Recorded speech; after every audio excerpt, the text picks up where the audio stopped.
Good afternoon everybody, welcome back to the channel Truck It Proud. So thank you for joining me guys. Today's video is going to be all about what is it like living in a small country town in Australia. So let's get ready, let's do this. In today's video I'm going to share with you the good, the bad and the ugly about living out in rural Australia. So the first thing that you're going to want to know is that living rural has its perks, but it also has its downsides. And one of those downsides is that you have to wait a while. And Western Australia, WA, wait a while, is kind of a slogan for this side of the country. And I'll explain why. So if you're from the UK, then you're probably used to getting deliveries maybe on the same day, maybe the next day, or maybe tops 4 or 5 days. But when you're rural, you'll be lucky if you get it within 2 weeks.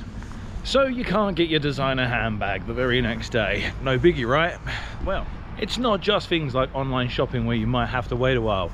No, bearing in mind if you're in a small community like I am here, you're going to be waiting for things like plumbers, electricians. And the reason you might be waiting a long time for these kind of tradies is because out here where it is rural, as we like to say, the people here tend to go for the jobs that pay the big bucks.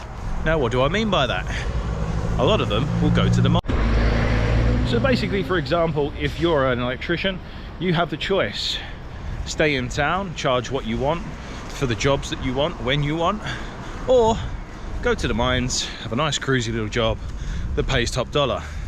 So yeah, that can be why you might be waiting a while for a plumber or an electrician, because there is such high demand for these kind of skills here. And as bad as that might sound, it's not all bad news, because that does mean that wages tend to be higher in pretty much most industries in Australia.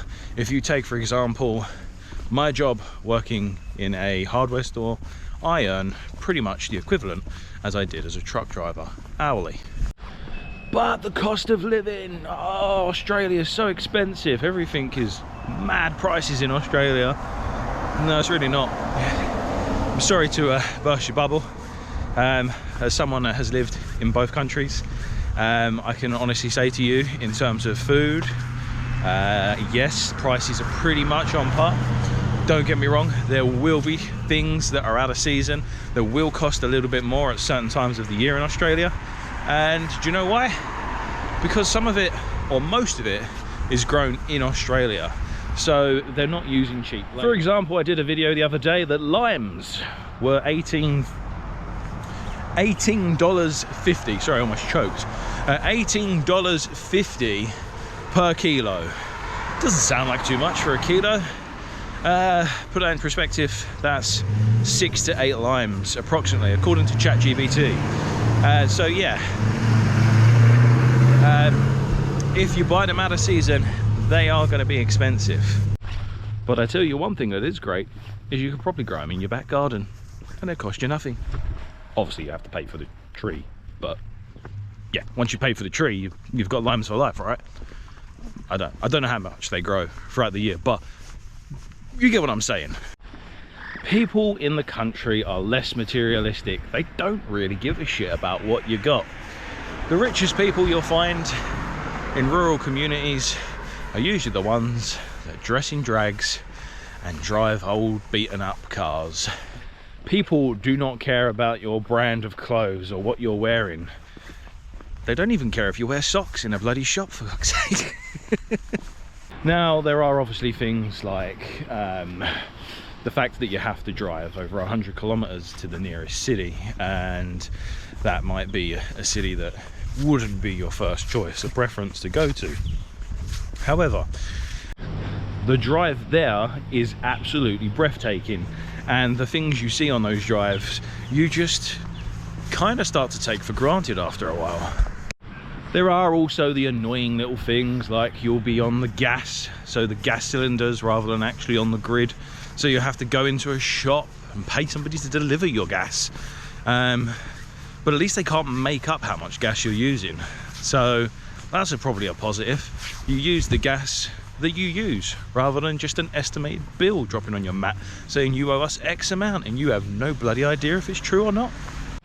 I guess what I'm trying to say to you guys is that there's good and bad of living in the city, and there's good and bad of living rural. And yes, I have noticed the way I say city when I usually say it sounds quite weird. Me and my partner spoke about Perth compared to where we live out rural, is the fact that yes, the houses in Perth are nice and modern and more up to date. However, you don't get the land that you would get out here rural. So if you're somebody that likes wildlife or would like to have a few animals, then maybe rural's a better option for you. My missus has always said when we get a Highland cow, or we have a place with enough land to get a Highland cow, then we've made it. So if you ever see me do a video where I'm buying a Highland cow, you know I've made it, guys. Now, it's quite hard for me to say whether it's different in the city, said it right this time, compared to being rural, whether it's harder or easier to make friends. But I found in my experience living here out in the sticks that everyone seems to be very friendly. And if you check out some of my other videos, like my last one that I did, work-life balance, then you'll kind of understand that there's a different style of sort of banter, and I don't know, it's hard to explain really, but yeah, I don't have a problem with anyone. And I found that to be something in the UK. There was always somebody you worked with that just seemed to be a bit of an arsehole, and maybe I was that arsehole once to someone else.